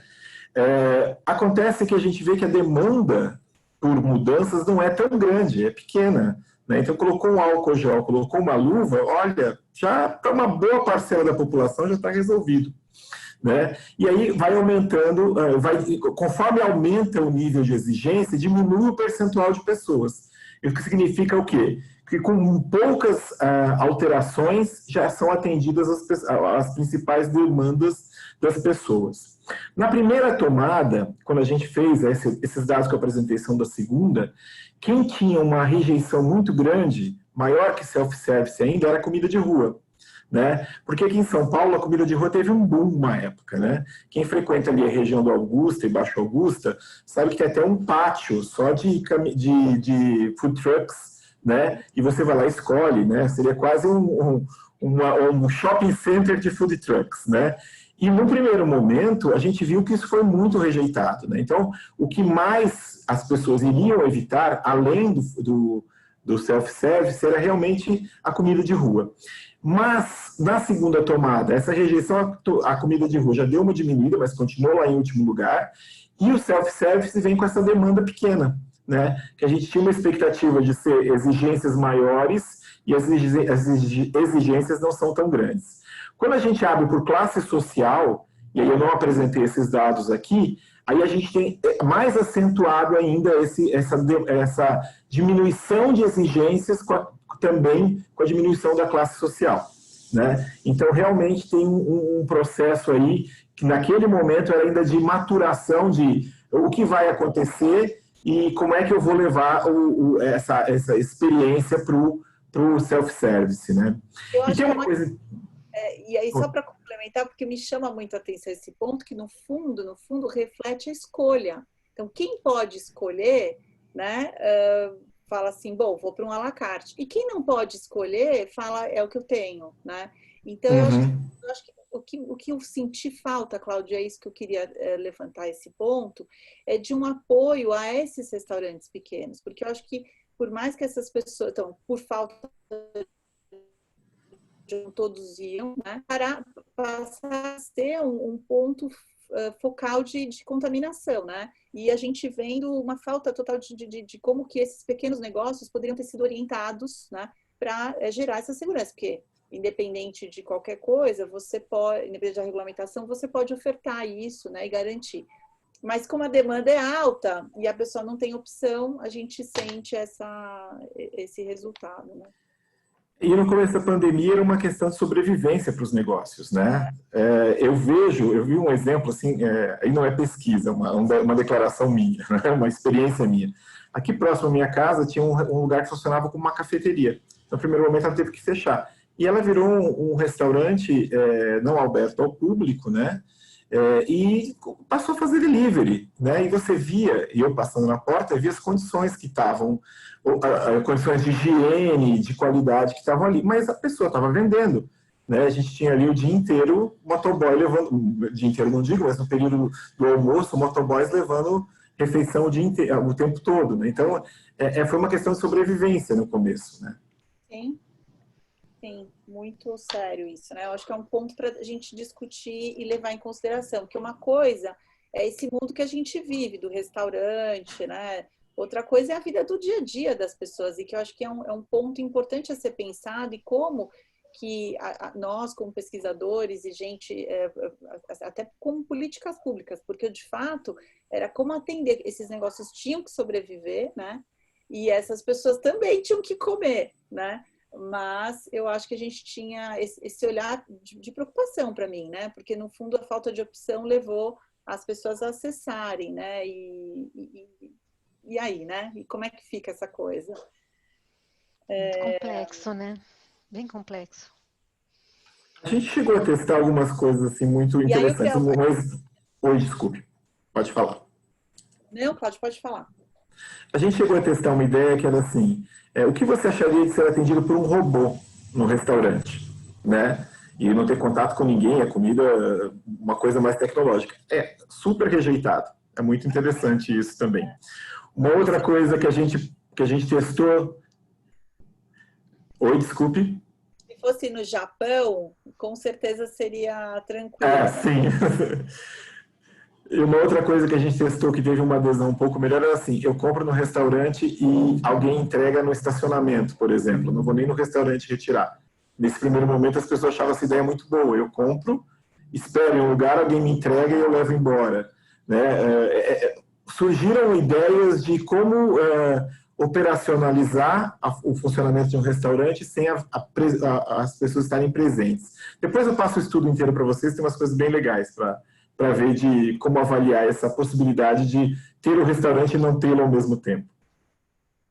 Muito bom. E aí, para a Adriana, eu acho que, Adriana, você trouxe um ponto maravilhoso, né? Que eu, de fato, não tinha me atentado e é real. Quer dizer, a nossa experiência na compra online, ela de fato, colocou todo mundo numa situação de desafio, né? Os restaurantes, as cafeterias, os supermercados, a gente começou a ver o quanto é ruim, né? É muito ruim, né? Então, a gente até fez essa entrevista com o CTO da Riachuelo e ele fala isso, quer dizer, essa questão do e-commerce, ele vai ser algo que é vantagem competitiva para as empresas, né? Mas eu fico imaginando para os pequenos negócios, é um baita de um desafio, né? Mas pensando nas grandes empresas, e aí naquilo que você falou da embalagem, eu acho que tem um ponto super importante de como as empresas vão engajar esses consumidores até para novidades, né? Para chamar atenção para esses aspectos que a gente comentou, da origem. Como é que você faz isso para um terceiro, né? Quer dizer, o terceiro fica... E o terceiro não tem incentivo nenhum para fazer isso, se você pensar, né? Tá nem aí, para ele é preço, é o item que sai mais, é o que vai aparecer lá primeiro na sua escolha. Então, e assim, tem um case muito legal que quando a gente estuda economia das empresas, que é o case de distribuição da Coca-Cola, né? Então, quando ela decide que antigamente ela dominava esse sistema, ela quem fazia, né? E tudo isso porque era muito tudo perto, né? Quando ela vai expandindo, ela fala, não dou conta, eu tenho que terceirizar esse negócio. E ela começa a perder venda, né? Porque viu que os terceiros vendiam tudo, vendiam Coca-Cola, Pepsi, entendeu? E aí vale a regra do mercado. E aí ela, cara, a gente tem que ir para esse sistema porque nós não estamos ganhando dinheiro. E aí entra o marketing, né? E o marketing sendo usado como uma ferramenta para... o que ela faz? Ela começa a virar sócia das distribuidoras, né? Então, você internaliza para garantir que a sua mensagem chegue até o consumidor final, entendeu? Não vai dar para fazer isso, né? A indústria não vai dar para comprar o mercado. Então, eu fico perguntando como é que vai ser, né? Como é que a gente, de fato, chega essa mensagem lá para o consumidor, né? Sim, eu tenho visto algumas coisas aqui mais do mercado aqui europeu, em que as empresas têm apostado muito em chegar pelo social media, como marcas, e não, ou seja, como o canal online do supermercado é um terceiro. Eu preciso chegar ao meu consumidor de alguma outra forma. Então, o social media é um canal que tem crescido, pronto, sempre foi, mas existem alguns dados que é do Social Bakers, que é uma empresa bastante focada nessa questão do social media, que indica que o investimento nesse setor do food, né, da alimentação, aumentou muito durante os momentos da pandemia. Assim como o interesse das pessoas em seguir essas páginas, em comentar nesses posts, em interagir com esses posts, né? E eu li depois, tipo, vi esse resultado e depois li um outro estudo de uma financeira que dizia exatamente isso, que um dos caminhos que a indústria de alimentos tem percorrido é chegar ao consumidor pelo social media, ou seja, tem lançado produtos, digamos assim, pelo social media para chegar ao consumidor de forma a fazer a propaganda não dentro do supermercado, que isso não existe mais, não que não existe, mas pronto, diminuiu muito mais a questão do ponto de venda, da experiência da prateleira, a experiência de se ter ali um promotor de venda. Então, é uma forma de tentar alcançar o consumidor, mas por um outro caminho. É isso aí, eu acho que as marcas de fato precisam saber se posicionar melhor, né? E usar essas redes sociais de uma maneira justamente, né? Porque eu entendo que tem um movimento que nem ficou claro do Cial, né? Então eu sempre fico pensando assim, esse movimento ele vem do consumidor, mas ele pode ser muito puxado pela indústria, quer dizer, a própria indústria passar a educar o consumidor a ser mais ativo, no sentido de fato, né? E a gente no Brasil já aprovou, né, a lei da rotulagem, né? Então a gente já vai ter uma sinalização nas embalagens e eu tô louca para ver como é que vai ser o posicionamento da indústria em tempos de e-commerce, como é que você trabalha essa questão do rótulo, porque agora vai estar lá, né, no rótulo, menos sódio, menos gordura, gordura. Como é que fica isso, né? Então é bem desafiador aí, muito bom. Tô super satisfeita, viu, Juliana? Falei muito. Não, mas foi delicioso, foi maravilhoso. Tem uma pergunta, o pessoal pode se animar, pessoal, vamos perguntar. Uma pergunta, a Isis queria saber se a questão do pagamento eletrônico, você sabe de alguma coisa na Itália? Então, a Itália ela tem mais ou menos o mesmo comportamento, digamos assim, do que Portugal e Espanha, ou seja, são países que estão em crescimento para esse tipo de utilização de pagamento, de meio de pagamento, né? Mas, no entanto, diferente dos outros países, até saiu uma pesquisa recente da JP Morgan, que é uma financeira, que diz que o italiano, na verdade, está a ter por hábito a criação de cartões virtuais para os pagamentos online, e que isso destaca o mercado italiano dos outros mercados, principalmente comparados aqui com Portugal e Espanha, que já vai mais para um pagamento online mesmo. Por exemplo, aqui em Portugal existe uma ferramenta que chama MB Way, que é quase que uma transferência pelo mobile, né, pelo telefone, é super prático e que tomou o gosto da população durante agora o momento da pandemia, né? E na Itália tem tido um movimento para o cartão virtual, diferente desses outros mercados, é o que tem se destacado, mas esses 3 mercados são mercados em crescimento para esse tipo de pagamento, mas que a pandemia, para aqueles que tinham medo, a pandemia foi o momento, né, esse confinamento foi o momento para se experimentar esse tipo de pagamento. Ótimo. Luciana, não sei se você vai concordar, eu estava pensando aqui, porque acho que tirando, né, assim, nessa metodologia, né, tem a questão do CIAL, que é realmente uma tendência a vir, né? O Cláudio, ele fez uma pesquisa do agora, o Adriano e o Leonardo também, né? E eu aqui pensando, por exemplo, daqui 1, 2 anos, eu vejo, assim, 3 grupos, né? Eu queria ver a visão de vocês em relação a essa minha reflexão, o que vocês pensam. 3 grupos, né? Eu acho que é aquele que vai consumir por preço, tá?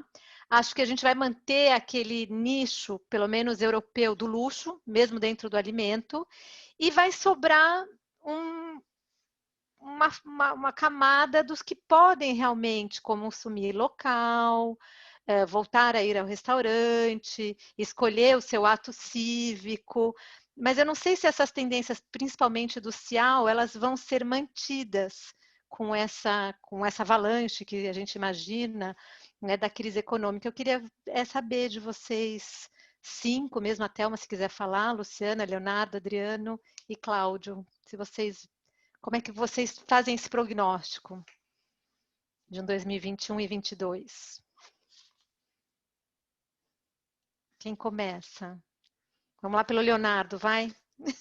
Eu vou trazer um ponto que a gente tem visto não só na categoria de alimentos, mas que é a questão da ressignificação do luxo, né? Que eu acho que pode impactar bastante. Que eu acho que vão ter as pessoas que... Tem as pessoas que vão nos restaurantes por uma questão de status, né? Não é nem pela questão da comida, mas é porque quer ser visto naquele ambiente. E eu acho que sim, vai ter, mas eu acho que vão ter, com certeza, as pessoas que vão ter a busca pelo preço mais barato, mas quando a gente fala pelo pagar mais caro, acho que vão se separar em 2 grupos. Os que têm a questão do status e os que têm a questão do cívico e toda a questão da consciência que a gente falou, da busca por um propósito. Então, eu estou disposto a pagar mais por um alimento que eu sei a procedência, que eu sei o propósito da marca, assim por diante. Então, eu vejo uma separação do luxo no alimento nesses 2 tipos de grupos, os que buscam pelo status e os que buscam por um significado maior com relação a propósito e procedência do alimento. Cláudio, Adriano, quem vai? Quem abre o micro antes? Thelma. Thelma, agora, então. Tá bom. Eu acredito que nós gostaríamos muito que todas as pessoas ampliassem as suas consciências. Então, é mais um wish do que um prognóstico, mas a partir do momento que a pessoa tem capacidade e conhecimento e como pagar, que ela optasse, que nem você falou, do comer menos carne, de comer mais orgânico, de se alimentar melhor, de ter mais consciência da quantidade de açúcar em cada rótulo. Então, essa ampliação da consciência, eu imagino que a pandemia trouxe e que as pessoas que estão atentas a isso tendem a continuar atentas a isso, e isso é uma tendência que não vai parar. A gente assistiu ano passado, né, no workshop produzido pela Silvia Sainz na FEA USP, o diretor da França mesmo, do Carrefour, apontando que o Carrefour estava investindo muito em ilhas de atendimento, com produtos mais naturais, mais saudáveis, granel. Então, eu acredito que essas pessoas, classe A e classe B, que tem como pagar, que está envolvida, vai cada vez mais ter uma ampliação da consciência alimentar e se preocupar mais com isso. Isso é uma tendência que veio para ficar e que não tende a regredir. Agora, quando você pensa num atacadão, no atacadão, que eu digo, na pessoa que tem que comprar porque ela não tem como pagar muito mais e tal, eu acredito que até no Dia, que é um supermercado mais econômico, ou mesmo um atacadão, que são esses grandes mercados, vão passar a oferecer produtos com mais saudabilidade.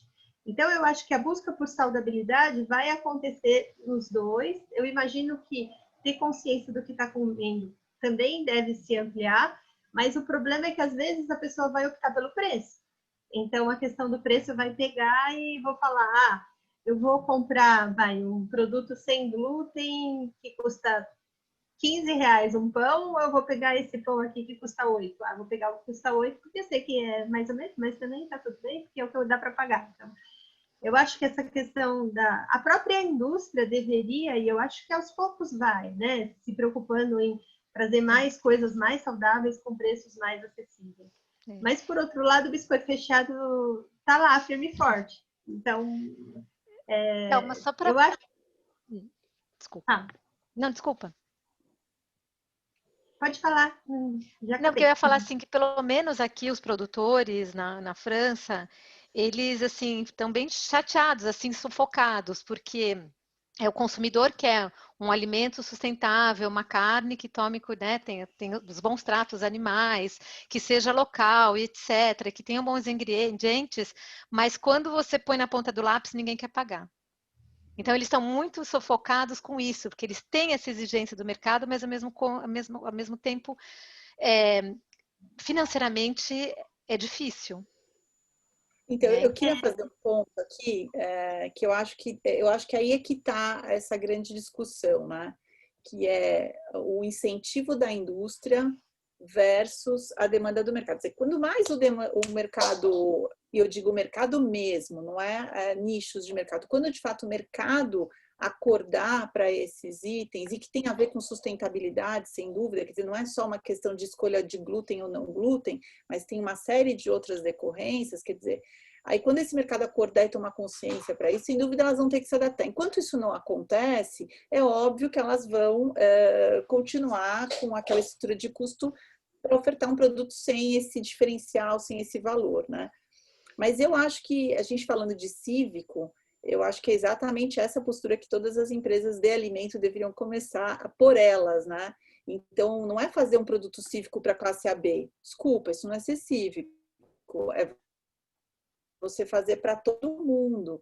Então, você quer trabalhar a origem do alimento, faça isso a chegar para a pessoa que está comprando uma bolacha, ali, um biscoito, como dizem os cariocas, e entender do que aquilo é feito. Então, eu acho que, de fato, a transparência seria a palavra correta, né? E só que tem muitos interesses nisso tudo, e a gente sabe. E para mim, fica muito a indústria do café, né? Que é a que eu acompanho. Café no Brasil, a gente tem café de excelente qualidade, né? E o café que o brasileiro toma, infelizmente, não é de qualidade, né? Só que eu acho que o dia que o brasileiro souber que ele tem condição de acessar, ele vai pagar mais R$3, entendeu? E aí, esse café de 5, ele vai acabar não tendo cada vez mais para quem? Agora, ele continua comprando de 5 porque ele não sabe que tem o de 7 e que entrega muito mais para ele. Ele realmente não sabe, tá? Então, existe uma preguiça da indústria, que é muito confortável você continuar no preço e vamos mandar lá porque é o que vende, é super confortável. Você não tem que fazer esforço de marketing nenhum, você não tem que educar nem correr atrás, entendeu? Então dá uma preguicinha, né? Tá vendendo, vamos tocar o barco. Então vai muito do próprio consumidor, de ele se educar e ele cobrar. Mas eu acho que cabe à indústria dar uma acelerada nesse processo, porque não é que não tem condição, tem tecnologia, dá para fazer, né? Mas tem aquela famosa inércia, né, que a gente conhece. Eu ia falar assim, porque assim, pelo menos a minha visão de França é que a indústria não tem mais por onde subir, por onde ir. O consumidor quer isso, né? Ele tem exigido cada vez mais. Não vamos falar porque aqui também existe, né? E não estamos falando daquele consumidor que precisa só de preço, tá? Aquele é um caso à parte.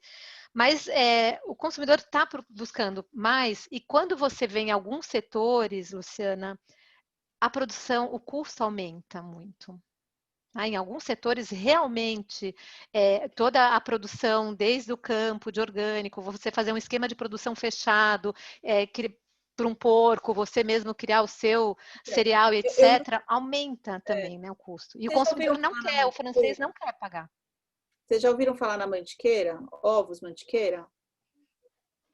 Então, ele é um case, né? Então, é um cara que começou pequeno, ele faz uma larga produção e ele é todo baseado em free cages, né? Então, ele fala, e tem vários tipos de ovos e tal.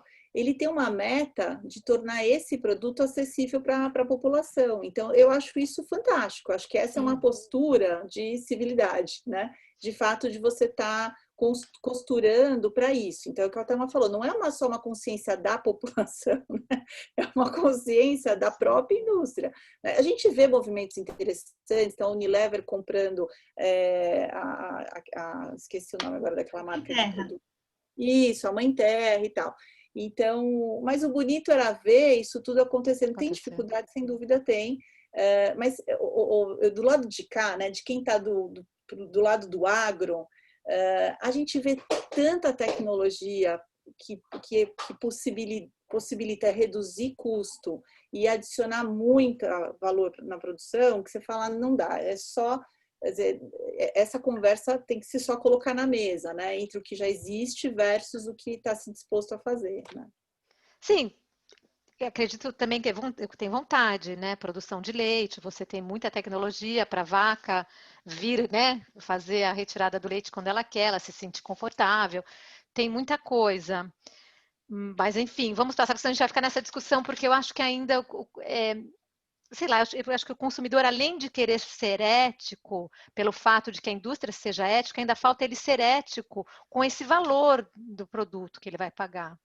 Né? Então, assim, não sei se uma grande maioria quer ser ético nesse sentido. Então, eu vou pagar um pouco mais porque eu estou pagando o agricultor mais. Né? Nesse sentido, que eu estou incentivando a cadeia. É mais nesse sentido, né, que eu falo. Cláudia, Adriano... Ai, desculpa. Desculpa, Luciana, te cortei, Lu. Não, só falei que isso seria maravilhoso, né? Quer dizer, a hora que a gente realmente perceber essa conexão do campo à mesa, né? As pessoas entenderem de fato que essa conexão é bem bacana e necessária, né? Eu achei interessante a visão do Leonardo para o luxo, realmente achou bem isso mesmo. Para as outras camadas, eu imagino que tem essa coisa da própria consciência do consumidor, sem dúvida nenhuma, mas no caso do Brasil, eu acho que o acesso pega bastante, né? Chega lá no frigir dos ovos, no ponto de venda, o quanto eu posso comprar e o quanto eu tenho de valor no bolso para pagar o produto. A equação, às vezes, é bastante simples, né? Não é uma questão só de o que está disponível, mas é o que está disponível que eu tenho acesso. Né? E eu acho que a indústria tem um papel essencial de alguma maneira, conseguir tornar isso mais acessível, né? Digamos assim. E eu não sei se vocês conhecem, e aí eu vou dividir um pouco da minha ignorância. Outro dia eu assisti uma apresentação de uma startup chamada LiveUp. Vocês já ouviram falar? Eu fiquei efetivamente impressionado com o que eles apresentaram. Né, da ligação com o agricultor e de trabalhar com pequenas propriedades e de buscar aquilo que o supermercado não aceitaria, cenoura de tamanho diferente, né, que iria para o lixo, eles usam para produção do alimento deles. Eu fiquei efetivamente, eu até estou indo buscar mais informação, mas o que eu vi me causou uma espécie assim, de satisfação. Achei bem interessante o trabalho que eles fazem. A LiveUp é um case, o Léo pode contar, é bem legal. Só que, de novo, né, você tem o acesso ao LiveUp, são preços com alto custo, né, não é para qualquer um, né, de fato. Mas vai lá, Léo, acho que você pode até contar mais para a gente. Complementando esse seu ponto, Cláudio, eu acho que tem muito de mérito da CMO que eles acabaram de contratar, que foi algo super questionado, né, porque... É uma startup que contratou a Stella Brand, que tem um histórico de anos de CPI, mas no Ambev, e ela teve uma passagem pela 99. Mas por que eu estou dizendo isso?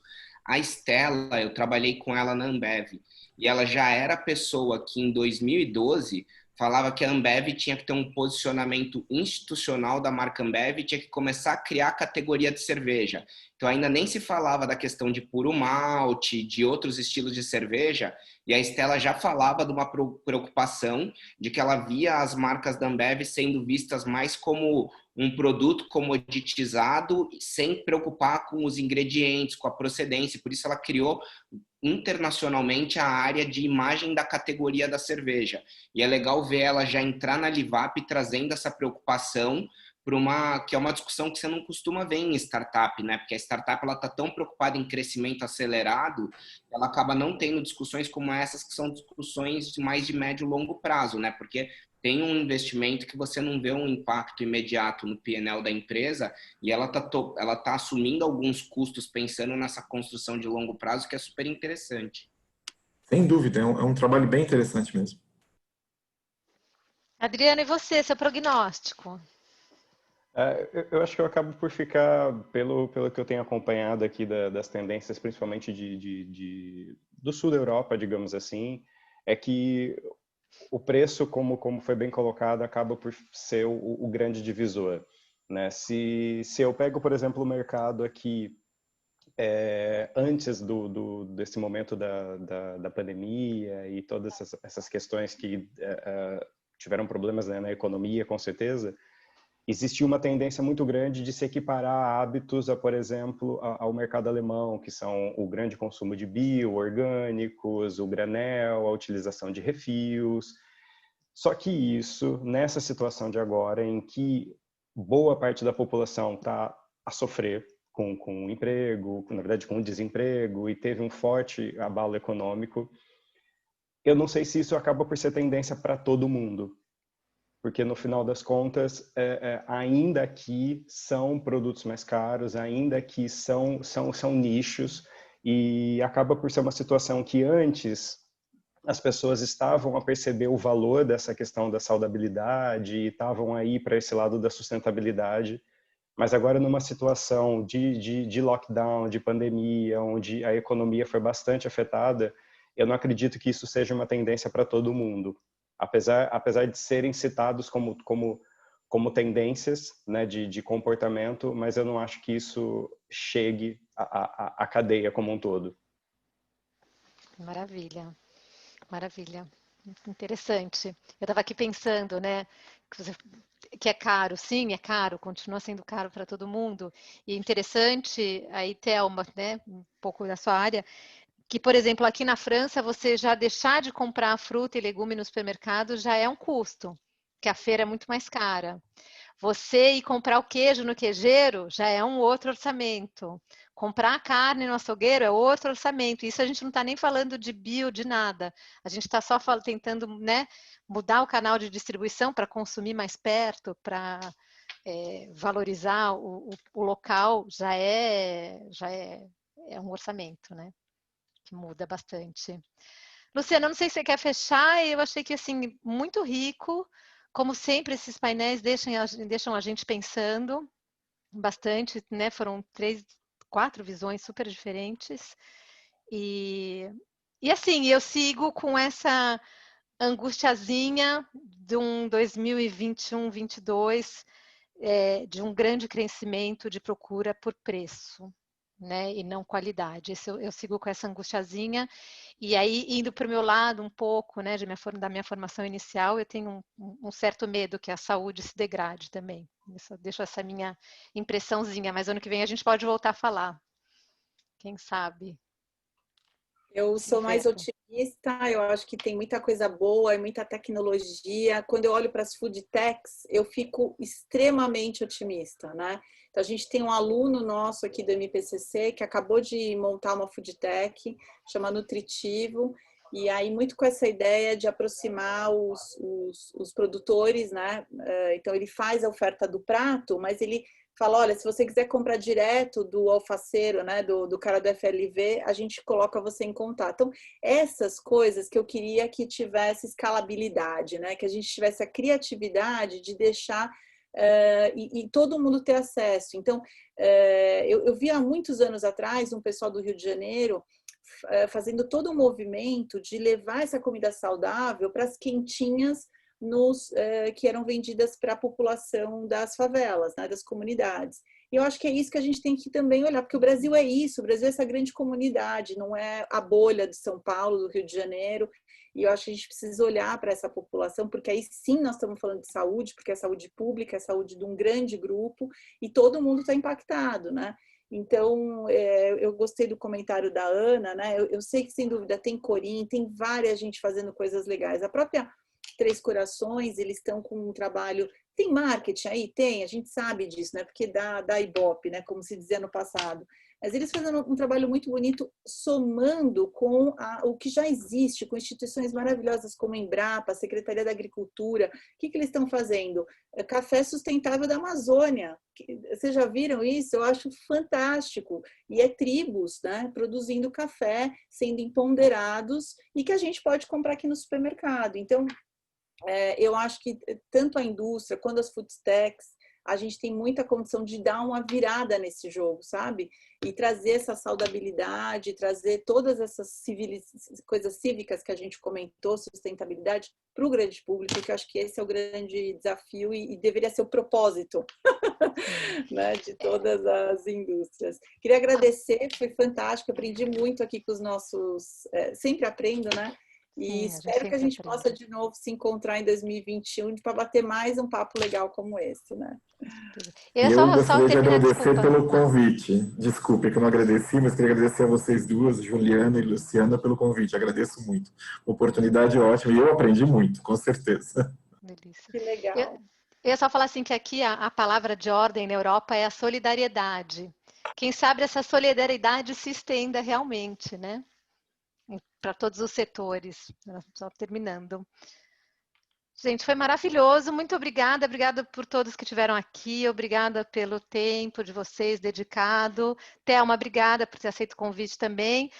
Lu, foi maravilhoso, né? Não querendo ser convencida, mas nossas discussões são deliciosas. É muito interessante e cruzar esses olhares é muito importante. Gente, muito obrigada e bom final de tarde para vocês. Tchau, gente. Obrigada. Bom final de semana. Obrigada, Léo. Obrigada, Adriano, Thelminha, Cláudio, todo mundo que estava aqui. Tchau. Gratidão a todos. Tchau, muito obrigado.